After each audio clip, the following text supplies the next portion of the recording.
बिस्मिल्लाहिर्रहमानिर्रहीम। अस्सलामु अलैकुम माय डियर स्टूडेंट्स। आज की इस वीडियो में मैं आपके साथ क्लास 11th बायोलॉजी का chapter number 14 that is transport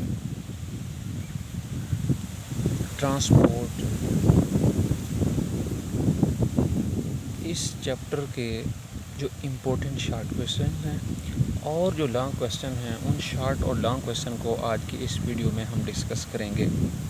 देखिए बेटा, सबसे पहला जो इम्पोर्टेंट शॉर्ट क्वेश्चन है इस चैप्टर का, वो है आपके पास what are the process involved for getting material into and out of cells. यानी वो कौन से प्रोसेस होते हैं जिनके थ्रू जो मटेरियल्स हैं वो सेल के अंदर और सेल के बाहर जो है वो मूव करते हैं। तो उन प्रोसेस के आपने नाम बताने हैं। सबसे पहले आपके पास बेटा है जी डिफ्यूजन है, सेकंड आपके पास है फैसिलिटेटेड डिफ्यूजन है, इसके बाद आपके पास है जी ऑस्मोसिस है, एक्टिव ट्रांसपोर्ट है, एंडोसाइटोसिस है एंड एक्सोसाइटोसिस है। तो ये वो बेसिक यानी आपके पास प्रोसेस है, ये वो आपके पास जो है प्रोसेस हैं जिनके थ्रू जो मटेरियल्स हैं वो सेल के अंदर और सेल से बाहर जो है वो क्या करते हैं, मूव करते हैं। तो ये प्रोसेस जो है बेसिक हैं, ये आपने जो है 9th और 10th क्लास के अंदर जो है ना ये आपने पढ़े होंगे। ये ज़्यादातर डेफिनेशन जो है डिफ्यूजन है, फैसिलिटेटेड डिफ्यूजन है, ऑस्मोसिस है, एक्टिव ट्रांसपोर्ट है, एंडोसाइटोसिस और एक्सोसाइटोसिस, ये तमाम डेफिनेशन चैप्टर जो 4 है क्लास 9 सेल्स एंड टिश्यू का, उसमें जो है वो आपने ये पढ़ी होंगी। अच्छा, तो ये आपने फर्स्ट जो है ना बेटा क्या कर लेना है, शॉर्ट क्वेश्चन इसको आपने यहाँ तक करना है। अच्छा, नेक्स्ट हमारे पास इस चैप्टर का जो इम्पोर्टेंट शॉर्ट क्वेश्चन है, अच्छा यहाँ पे जो पैराग्राफ है एमसीक्यूज़ के लिहाज से इम्पोर्टेंट है, इसको आपने क्या करना है, एमसीक्यूज़ के लिहाज से जो है वो कर लेना है। अच्छा बच्चे, इसके बाद हम आते हैं नेक्स्ट जो इम्पोर्टेंट शॉर्ट क्वेश्चन है उसकी तरफ। अच्छा, इसमें जो बेसिक डेफिनेशन है ये आपके पास डिफ़ाइन है डिफ्यूजन की, तो ये बेसिक डेफिनेशन है और आमतौर पे इस क्लास के अंदर जो ये बेसिक डेफिनेशन है ये कम आती हैं क्योंकि ये आपने ऑलरेडी जो है वो पढ़ी हुई है क्लास 9th और 10th के अंदर, ठीक है। वैसे अगर आप देखें डिफ्यूजन की डेफिनेशन क्या है, diffusion is the movement of molecules from an area of higher concentration to the area of lower concentration along the concentration gradient. और जितनी भी हमारे पास गैसेज हैं, जिस तरह आपके पास क्या है, ऑक्सीजन है और कार्बन डाइऑक्साइड है, ऑक्सीजन को हम क्या करते हैं, इनटेक करते हैं और कार्बन डाइऑक्साइड को जो है वो हम जिस्म से बाहर जो है वो खारिज करते हैं। तो ये जो आपके पास गैसेस हैं ये हमेशा क्या करती हैं, हायर कंसनट्रेशन से लोअर कंसनट्रेशन की तरफ मूव करती हैं। तो ये हमारे पास बेटा एक प्रोसेस है जिसे हम नाम देते हैं डिफ्यूजन का। अच्छा, इसके बाद हम बेटा नेक्स्ट जो इम्पोर्टेंट शॉर्ट क्वेश्चन है उसकी तरफ हम चलते हैं। तो वो हमारे पास है बेटा जो नेक्स्ट इम्पोर्टेंट शॉर्ट क्वेश्चन है दैट इज़ फैसिलिटेटेड डिफ्यूजन। तो फैसिलिटेटेड डिफ्यूजन में बेसिकली क्या है, इसको अपने बेटा यहाँ से लेकर जो है वो यहाँ तक करना है। इसमें बेसिकली क्या होती है, ट्रांसपोर्ट प्रोटीन होती है जिसकी हेल्प से जो मॉलिक्यूल्स होते हैं उनको हायर कंसंट्रेशन से लोअर कंसंट्रेशन की तरफ जो है वो मूव किया जाता है। तो इसको हम नाम देते हैं फैसिलिटेटेड डिफ्यूजन का। इसको आपने करना है बेटा यहाँ से लेकर यहाँ तक। अच्छा, इसके बाद हमारे पास डेफिनेशन आ चुकी है जी ऑस्मोसिस की। ऑस्मोसिस, ठीक है, ऑस्मोसिस क्या है। अच्छा, ये जो डेफिनेशन है ऑस्मोसिस की है या जो डिफ्यूजन की है, ये आमतौर पर छोटी क्लासेस में ज़्यादा इंपॉर्टेंट है 9th और 10th के लिहाज से, लेकिन आपने एहतियातन इनको कर लेना है। कभी कभार सम टाइम जो है ना ये शॉर्ट क्वेश्चन में आ भी सकती हैं, तो आपको आनी चाहिए। ऑस्मोसिस क्या होता है, basically the movement of water molecule from a region of their higher concentration to a region of their lower concentration through a semi permeable through a partially जो है वो permeable membrane, it is called as osmosis. इस process को हम नाम देते हैं बेटा किसका, ऑस्मोसिस का। अच्छा, if the water molecule by osmosis into the cells, अगर सेल के अंदर जो है ना मॉलिक्यूल्स वाटर मूव करेगा तो उसको हम क्या नाम देंगे, एंडो ऑस्मोसिस का। अगर वाटर जो है वो सेल से बाहर जाएगा तो उसको हम नाम देंगे एक्सो ऑस्मोसिस का। अच्छा, नेक्स्ट आपसे जो है ना बड़ी इंपॉर्टेंट शॉर्ट क्वेश्चन जो है वो डिस्कस करूँगा, जो कि आपके पास है बेटा एपोप्लास्ट पाथवे। अच्छा, ये मोस्ट इंपॉर्टेंट है। जो मोस्ट इंपॉर्टेंट मैं शॉर्ट क्वेश्चन आपसे जो है वो डिस्कस करूँगा, वो शॉर्ट क्वेश्चन बेटा आपने लाजमी करने हैं, यानी कि वो शॉर्ट क्वेश्चन आपने मस्ट करने हैं। तो ये जो है ना आपके पास जो पाथवेज़ हैं, एपोप्लास्ट पाथवे, ठीक है, इसमें सेल वॉल से सेल वॉल की तरफ जो है ना यानी एक सेल की सेल वाल से दूसरे सेल की सेल वाल तक जो मूवमेंट होती है उसको हम कहते हैं अपोप्लास्ट। अच्छा, तो इसमें जो है ना वाटर की जो मूवमेंट होती है उसको हम कहते हैं अपोप्लास्ट। तो ये अपोप्लास्ट जो शॉर्ट क्वेश्चन है ये आपने मस्ट करना है। इसके बाद जो सिम्प्लास्ट पाथवे है ये आपने लाजमी कर लेना है बेटा, ठीक है। और थर्ड जो आपके पास है वैक्यूलर पाथवे, ये आपने लाजमी करने हैं। तो अभी तक जितने भी मैंने आपसे डिस्कस किए हैं उनमें से जो शॉर्ट क्वेश्चन आपने लाजमी करने हैं वो आपके पास है बेटा। सबसे पहले हमने कहा अपोप्लास्ट पाथवे है और सिम्प्लास्ट पाथवे है और वैक्यूलर पाथवे है। अच्छा, नेक्स्ट हम देखते हैं डिफाइन हमारे पास है वाटर पोटेंशियल की। इसको आपने बेटा करना है यहाँ से लेकर यहाँ तक। एक्चुअली ये वीडियो बड़ी हो जाएगी तो मैं आपको अभी जो है ना ये थोड़ा सा जल्दी डिस्क्राइब कर देता हूँ। अच्छा, इसको आपने करना है बेटा यहाँ से लेकर यहाँ तक। अच्छा, इसके बाद हमने क्या किया, इसके बाद हमने जो है वो देखा है जी बेटा। इसके बाद हमारे पास जो डेफिनेशन है ऑस्मोसिस की, ये हम ऑलरेडी जो है वो पढ़ चुके हैं, लेकिन यहाँ पे भी आपको ऑस्मोसिस की जो है वो डेफिनेशन डिस्क्राइब की गई है। इसको आपने करना है यहाँ से लेकर यहाँ तक। अच्छा, इसके बाद जो इंपॉर्टेंट शॉर्ट क्वेश्चन, ये बात आपने ध्यान में रखनी है कि मैं ये चैप्टर क्योंकि लेंथी चैप्टर है और कुछ स्टूडेंट्स को ये प्रॉब्लम होता है कि ये कंप्लीट चैप्टर को कैसे जो है वो तैयार किया जाए। तो इस सिलसिले में इस लिहाज से मैं आपको जस्ट इस चैप्टर के जो इंपॉर्टेंट शॉर्ट और लॉन्ग क्वेश्चन होंगे वही जस्ट क्या करूँगा, डिस्क्राइब करूँगा। अच्छा, इसके बाद ये जो आपके पास डेफिनेशन है प्लाज्मोलाइसिस की और डी प्लाज्मोलाइसिस, ये आपने लाजमी जो है वो शॉर्ट क्वेश्चन कर लेना है बेटा, ठीक है। अच्छा, इसके बाद आपके पास है इंसिपिएंट प्लाज्मोलाइसिस, ज़्यादा इंपॉर्टेंट नहीं है, लेकिन अगर आप करना चाहें एहतियातन तो इसको भी आप कर सकते हैं। और प्रेशर जो पोटेंशियल है ये भी शॉर्ट क्वेश्चन के लिहाज से बेटा आप जो है वो कर लें। अच्छा, इसके बाद हम देखते हैं जी ascent of sap, it is very very important. ये जो कोहेरेंट टेंशन थ्योरी है ये लॉन्ग क्वेश्चन के लिहाज से बेटा very very important long question मैं यहाँ पे जो है वो मेंशन कर देता हूँ। तो ये लॉन्ग क्वेश्चन आपने लाजमी कर लेना है। अच्छा, इसके बाद आपके पास डेफिनेशन है, ये बेसिक डेफिनेशन है, इसको आपने यहाँ से लेकर यहाँ तक कर लेना है। ये ट्रांसपिरेशन की डेफिनेशन है। अच्छा, नेक्स्ट हमारे पास है जी ट्रांसपिरेशन पुल है, इसको आपने करना है बेटा यहाँ से लेकर यहाँ तक, ठीक है, ट्रांसपिरेशनल पुल। अच्छा, इसके बाद हम देखते हैं जी ये डेफिनेशन है गटेशन की, ये हाइड्रोथोड्स, ये शॉर्ट क्वेश्चन आपने लाजमी करना है, इसलिए मैं यहाँ पे मेंशन कर देता हूँ वेरी इंपॉर्टेंट शॉर्ट क्वेश्चन। इसको आपने करना है बेटा यहाँ से लेकर यहाँ तक, ठीक है। अच्छा, इसके बाद हम देखते हैं जी नेक्स्ट डेफिनेशन है इम्बाइबेशन, ये शॉर्ट क्वेश्चन मोस्ट इंपॉर्टेंट है, तो ये भी आपने लाजमी करना है। इसको आपने करना है बेटा यहाँ से लेकर यहाँ तक, ठीक है। और ये जो पैराग्राफ है ये आपने MCQs के लिए जो है ना इसको आपने देख लेना है। नेक्स्ट हम देखते हैं जी इंपॉर्टेंट शॉर्ट क्वेश्चन बेटा। तो हमारे पास जो नेक्स्ट इंपॉर्टेंट शॉर्ट क्वेश्चन है बेटा वो है जी ब्लीडिंग, ये शॉर्ट क्वेश्चन आपने लाजमी करना है। इसको आपने करना है यहाँ से लेकर यहाँ तक और इस पैराग्राफ को आपने MCQs के लिहाज से देख लेना है। अच्छा, अभी जो डेफिनेशन है क्यूटिकुलर ट्रांसपिरेशन जो क्यूटिकल के थ्रू होती है, लेंटिकुलर ट्रांसपिरेशन जो लेंटी सेल्स के थ्रू होती है, स्टोमेटल ट्रांसपिरेशन जो स्टोमेटा के थ्रू होती है, तो इसमें जो MCQs के लिहाज से भी ये पैराग्राफ जो है ना इंपॉर्टेंट है। इसी तरीके से ये पैराग्राफ जो है वो MCQs के लिहाज से इंपॉर्टेंट है। आपको जो है ना इसकी जो परसेंटेज है इसका पता होना चाहिए कि जो स्टोमेटल ट्रांसपिरेशन है वो 90% होती है। इसी तरीके से आपके पास जो लेंटिकुलर ट्रांसपिरेशन है वो 1 to 2% होती है।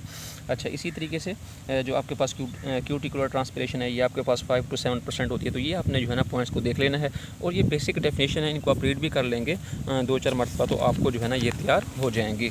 अच्छा, इसके बाद हमारे पास जो बेटा इंपॉर्टेंट जो है वो शॉर्ट क्वेश्चंस है वो है हमारे पास। अच्छा, opening and closing of stomata, ये लॉन्ग के लिहाज से जो है ना अहम है, अगर आप करना चाहें तो इसको भी आप कर सकते हैं। Transpiration as a necessary evil, ये भी लॉन्ग क्वेश्चन के लिहाज से इंपॉर्टेंट है। ये फैक्टर्स भी आ जाते हैं तो इनको भी आप जो है वो बेटा देख लें। अच्छा, इसके बाद हम जो है ना मोस्ट इम्पोर्टेंट शॉर्ट क्वेश्चंस की तरफ चलते हैं। तो हमारे पास है जी इम्पोर्टेंट शॉर्ट क्वेश्चन। अच्छा, ये जो प्रेशर फ्लो थ्योरी है ये मोस्ट इम्पोर्टेंट लॉन्ग क्वेश्चन है। ये लॉन्ग क्वेश्चन जो है ना आपने बेटा लाजमी जो है वो कर लेना है, प्रेशर फ्लो थ्योरी। अच्छा, इसके बाद हम देखते हैं जी important short question open and circulatory system, earthworm and cockroach, ये शॉर्ट क्वेश्चन बेटा आपने मस्ट करना है, यानी लाजमी कर लेना है, ठीक है। तो ये शॉर्ट क्वेश्चन और प्लस लॉन्ग के लिहाज से भी ये जो है ना आपके पास क्वेश्चन जो है वो इंपॉर्टेंट है, ठीक है। शॉर्ट और लॉन्ग दोनों लिहाज से ये इंपॉर्टेंट है। यहाँ पे आपको कुछ सर्कुलेटरी सिस्टम के कंपोनेंट दिए हुए हैं। तो ये इसके जो कंपोनेंट हैं बेसिकली ये 3 कंपोनेंट हैं पीछे जो है। तो इस शॉर्ट क्वेश्चन के लिहाज से बेटा देख लें, सर्कुलेटरी फ्लूइड है, कॉन्ट्रैक्टाइल जो है ना पंपिंग डिवाइस जिसे हम हार्ट का नाम देते हैं, और ये जो आपके पास ब्लड वेसल्स हैं। अच्छा, इसके बाद हम देखते हैं जी नेक्स्ट इंपॉर्टेंट शॉर्ट क्वेश्चन। ये जो डिफरेंस है बेटा सिंगल सर्किट हार्ट और दूसरा जो है वो आपके पास है डबल सर्किट हार्ट। ये शॉर्ट क्वेश्चन के लिहाज से जो है ना मोस्ट इंपॉर्टेंट है और ये शॉर्ट क्वेश्चन बेटा आपने क्या करना है लाजमी कर लेना है, ठीक है। इनको आपने पढ़ के जो है वो अपने वर्ड्स में भी आपने इसको बयान कर देना है, ठीक। तो ये शॉर्ट क्वेश्चन आपने लाजमी करना है, difference between single circuit and double circuit heart. अच्छा, इसके बाद हम देखते हैं जी, हमारे पास है डिफरेंस बिटवीन पल्मोनरी सर्कुलेशन, इसको आपने यहाँ से लेकर यहाँ तक कर लें। इसके बाद सिस्टेमिक सर्कुलेशन, इसको आप यहाँ से लेकर जो है वो यहाँ तक करना है, और ये शॉर्ट क्वेश्चन भी आपने लाजमी करना है। ये शॉर्ट क्वेश्चन इस तरह हमने कहा कि जो बेसिक कंपोनेंट है सर्कुलेटरी सिस्टम के, हमारे पास ब्लड है, हार्ट है और ब्लड वेसल्स हैं, जिसमें आर्टरीज है, वेन्स है, कैपिलरीज है। अच्छा, इसके बाद हम देखते हैं जी नेक्स्ट इंपॉर्टेंट जो है वो ये प्लाज्मा जो है, ये शॉर्ट क्वेश्चन के लिहाज से आपने इसको यहाँ से लेकर यहाँ तक करना है, लेकिन ये लॉन्ग क्वेश्चन के लिहाज से भी बेटा आपसे जो है वो पूछ सकते हैं, इसको आपने लॉन्ग क्वेश्चन के लिहाज से भी देख लेना है, ठीक है। अच्छा, इसके बाद हम देखते हैं जी नेक्स्ट इंपॉर्टेंट शॉर्ट क्वेश्चन। तो नेक्स्ट हमारे पास इंपॉर्टेंट शॉर्ट क्वेश्चन है, ये वाइट ब्लड सेल्स हैं, इसकी टाइप्स भी हैं, एक ग्रेनुलोसाइट्स है, ग्रेनुलोसाइट्स है, इसी तरीके से आपके पास लिम्फोसाइट्स हैं। तो इसको भी आपने बेटा क्या करना है, पढ़ लेना है, ठीक है, इसको भी आपने देख लेना है अच्छे से। अच्छा, यहाँ पे इसके ये जो है ना आपके पास फंक्शन है वाइट ब्लड सेल्स के, यहाँ पे ये शॉर्ट क्वेश्चन के लिहाज से इंपॉर्टेंट है। व्हाट आर बेसोफिल, इसको आपने यहाँ से लेकर यहाँ तक कर लें, ये भी प्लेटलेट्स शॉर्ट क्वेश्चन के लिहाज से देख लें। अच्छा, जो फंक्शन ऑफ ब्लड है ना, ये शॉर्ट के लिहाज से तो मोस्ट इंपॉर्टेंट है, ये शॉर्ट आपने लाजमी करना है, लेकिन आप इसको लॉन्ग क्वेश्चन में भी इसके जो है ना 6-7 पॉइंट आप बेटा कर लें, तो आपका लॉन्ग क्वेश्चन भी अच्छे से जो है वो हो जाएगा। ये जो डिसऑर्डर्स हैं इनको आप शॉर्ट के लिहाज से देख लें, इन तीनों को। इसके बाद है जी पंपिंग आर्गन, जो कि हमारे पास हार्ट है, इसकी जो आपके पास 3 लेयर्स हैं, इनके आप शॉर्ट के लिहाज से इसको देख लें बेटा। इसके बाद है जी हमारे पास इसमें से इम्पोर्टेंट जो शॉर्ट क्वेश्चंस है, व्हाट इज़ कार्डियक साइकिल, ये आपने लाजमी करना है, ये मोस्ट इंपॉर्टेंट शॉर्ट क्वेश्चंस है।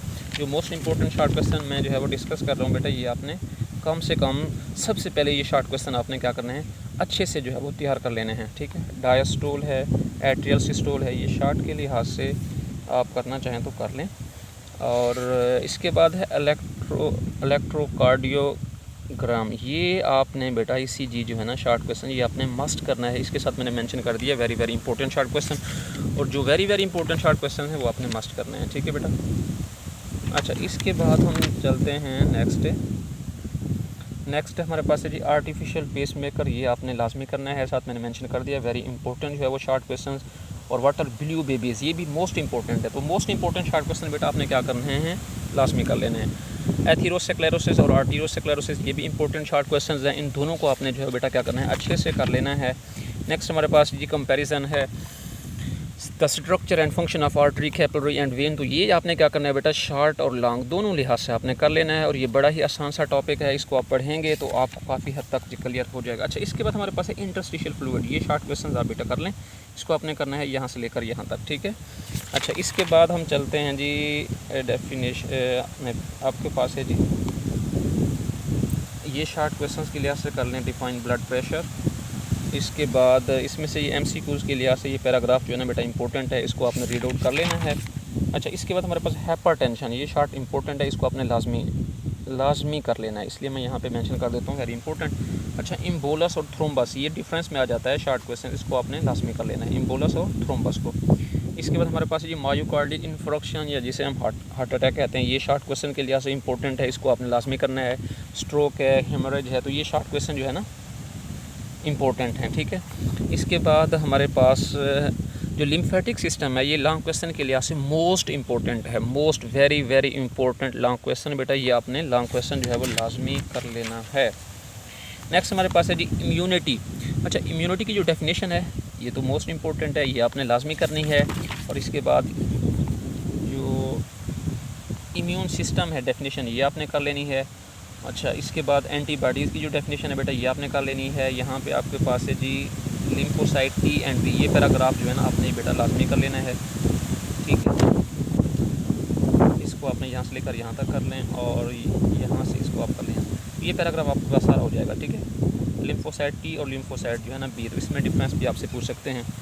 इसके बाद है जी डिफाइन सेल मीडिएटेड रिस्पॉन्स, इसको आपने यहाँ से लेकर यहाँ तक, यानी ये जो इम्यूनिटी वाला टॉपिक है ना, मेरा ये मशवरा है बेटा आपसे कि इसको आप जो है ना सारे को अच्छे से कर लें। इसकी टाइप्स आ जाएंगी, ठीक है, एक्टिव इम्यूनिटी है, इसी तरीके से जो है ना इसकी जो टाइप्स हैं पैसिव इम्यूनिटी है। ये शॉर्ट के लिहाज से तो मोस्ट इंपॉर्टेंट है, और इसके साथ साथ लॉन्ग क्वेश्चन के लिहाज से ये बड़ा जो है वो इम्पोर्टेंट है। एंटी सीरम या MCQs के लिहाज से इसको आप देख लें। एड्स है, ये शॉर्ट क्वेश्चन जो है ना आप इसको जो है वो कर लें। तो ये बेटा इस चैप्टर के जो है ना जो मोस्ट इम्पोर्टेंट शॉर्ट और लॉन्ग क्वेश्चन थे वो मैंने आपके साथ जो है वो डिस्कस किए हैं। अल्लाह ताला आप सबको और आपके अजीज़ व अक़ारिब को आसानियाँ अता फरमाएँ और आगे आसानियाँ तकसीम करने का शर्फ हासिल करें। आपसे इल्तमास है कि हमारे इस चैनल को लाइक और सब्सक्राइब कर दीजिए। Stay blessed, keep learning, stay connected and thank you very much. Myself Muhammad Ahmed, I did MSc Botany. Hopefully everyone is healthy and safe. I am praying for everyone. Love you all.